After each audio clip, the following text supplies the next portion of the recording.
दिल्ली की आम आदमी पार्टी सरकार और सीएम केजरीवाल की मुश्किलें बढ़ सकती हैं। दिल्ली शराब नीति घोटाला मामले में प्रवर्तन निदेशालय ने मुख्यमंत्री को समन भेजा है।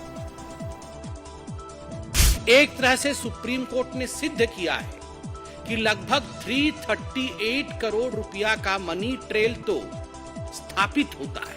ये जो लिकर स्कैम है, जो शराब घोटाला है, ये शराब घोटाला कोई 400-500 करोड़ का नहीं है, ये कई हजार करोड़ों का घोटाला है।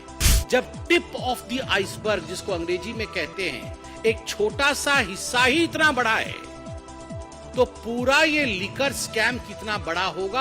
ये जितने गागर बंद है ना अभी जेल के अंदर, चाहे वो मनीष सिसोदिया जी हो, चाहे वो संजय सिंह जी हो, चाहे वो सत्येंद्र जैन जी हो, ये सारे गागरों के सागर आप हैं। अभी 3 दिन पहले मनीष सिसोदिया के बेल पिटीशन को रिजेक्ट करते हुए सुप्रीम कोर्ट ने जिस प्रकार की टिप्पणी का प्रयोग अरविंद केजरीवाल के मंत्री के खिलाफ, पूर्व मंत्री के खिलाफ किया है, एक तरह से सुप्रीम कोर्ट ने सिद्ध किया है कि लगभग 338 करोड़ रुपया का मनी ट्रेल तो स्थापित होता है। ये जो लिकर स्कैम है, जो शराब घोटाला है, ये शराब घोटाला कोई 400-500 करोड़ का नहीं है, ये कई हजार करोड़ों का घोटाला है। परत दर परत खुलासा हो रहा है।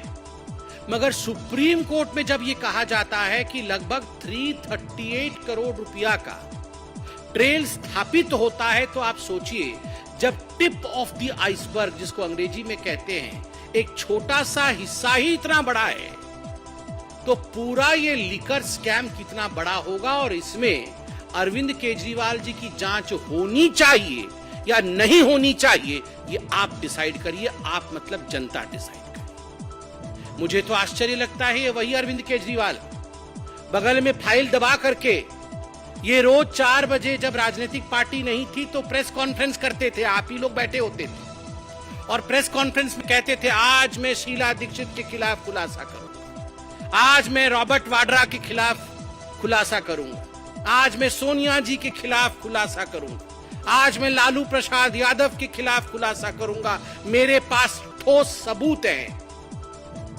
और जब 5 बजे इनकी प्रेस कॉन्फ्रेंस खत्म होती थी, तो अरविंद केजरीवाल कहते थे, खुला दरवाजा है मेरा, खुला दरबार है मेरा, मैं चैलेंज करता हूं लालू प्रसाद यादव से, मैं चैलेंज करता हूं रॉबर्ट वाड्रा से कि वो आए, मेरे प्रश्नों का उत्तर दे, तभी मैं इन्हें क्लीन चिट दूंगा। ये अलग बात है। अभी गलबइये कर रहे हैं इनके साथ घमंडिया अलायंस बनाया हुआ है। मगर ये सारी चीजें अरविंद केजरीवाल जी के खुद के स्टेटमेंट हैं। वाह अरविंद केजरीवाल जी, आप चंद कागजों पर सवाल लिख के लाते थे, उन सवालों के जवाब आप उस समय विपक्ष के और सत्ता की नेताओं से मांगते थे, वो तो ठीक था। आज देश की संवैधानिक जांच एजेंसी आपको सवाल के कटघरे में जब खड़ा कर रही है, तो आप भाग गए। आप प्रस्तुत नहीं होना चाहते। आपने अपने चिट्ठी में क्या लिखा है? चिट्ठी भी लेकर आया हूं। आपने अपने चिट्ठी में लिखा है, मुझे किस हैसियत से बुलाया गया है, एक इंडिविजुअल के हैसियत से, या official capacity as chief minister of Delhi, या नेशनल कन्वीनर ऑफ आम आदमी पार्टी, मुझे किस हैसियत से बुलाया गया है? अरे अरविंद केजरीवाल जी, ये जितने गागर बंद है ना अभी जेल के अंदर, चाहे वो मनीष सिसोदिया जी हो, चाहे वो संजय सिंह जी हो, चाहे वो सत्येंद्र जैन जी हो, ये सारे गागरों के सागर आप हैं। तो करप्शन के सागर के हैसियत से बुलाया गया है।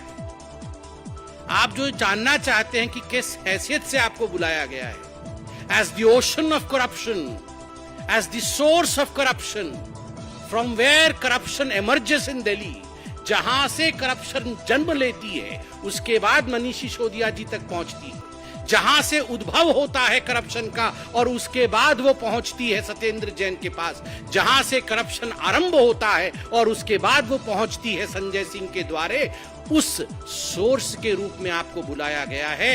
एज दैट सागर, गागरों के सागर के रूप में आपको बुलाया गया है। और ये क्या वीआईपी सिंड्रोम है? मुझे क्यों बुलाया गया है? क्यों? आप क्या कानून से बड़े हैं? आप दिल्ली के सीएम हैं, क्या आप भगवान हैं? वैसे तो आपने कोई कोर कसर नहीं छोड़ी थी अपने आप को श्री कृष्ण इत्यादि बताने में, मगर क्या आप भगवान हैं जो आपको कोई एजेंसी नहीं बुला सकती है? और तो और मैं आज आपसे सवाल पूछना चाहता हूं, ये जो आपके डायलॉग्स होते थे ना, प्रेस कॉन्फ्रेंस वाले डायलॉग, डबल एक्सेल शर्ट पहन करके आप जो प्रेस कॉन्फ्रेंस करते थे और कहते थे कि ये मुझे पता है अब ये मनीष सिसोदिया को भी बुलाएंगे, मुझे पता है कि मनीष सिसोदिया बिल्कुल सच्चा है, बिल्कुल कट्टर ईमानदार है, मुझे पता है संजय सिंह कट्टर ईमानदार है। अरे आपको तो पता था कि ये सारे कट्टर ईमानदार थे, मगर इनमें से किसी को अभी तक बेल क्यों नहीं मिल रही है? 10 महीने हो गए अरविंद जी, 10 महीने हो गए मनीष सिसोदिया जेल की सलाखों के पीछे बंद है।